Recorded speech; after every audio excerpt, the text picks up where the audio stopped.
Hello friends, നമുക്കിന്ന് pineapple പുളിശ്ശേരി ഉണ്ടാക്കിയാലോ? ഞാനൊരു ചെറിയ പൈനാപ്പിൾ എടുത്തിട്ടുണ്ട്.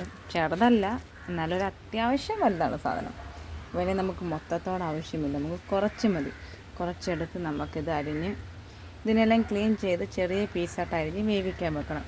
അതിൻ്റെ ഇടയ്ക്കൂടെ തന്നെ നമുക്ക് ഇച്ചിരി തേങ്ങ തിരിങ്ങണം, അരപ്പൊക്കെ അരച്ചെടുക്കണം. എല്ലാം ചെയ്തിട്ട് വരാവേ. ഹലോ ഫ്രണ്ട്സ്, നമ്മുടെ പൈനാപ്പിൾ എല്ലാം ക്ലീൻ ചെയ്ത് അരിഞ്ഞ് വേവിക്കാനായിട്ട് വെച്ചു. അത് തിളയ്ക്കാനൊക്കെ തുടങ്ങി. നമുക്ക് ഇതൊന്ന് അടച്ച് വെച്ച് വേവിക്കുക. ഇത് വേവുന്ന സമയം കൊണ്ട് നമുക്ക് അരപ്പാക്കാം. അരപ്പിന് ഞാൻ ഇട്ടേക്കുന്ന സാധനങ്ങളും മുളക് പൊടി,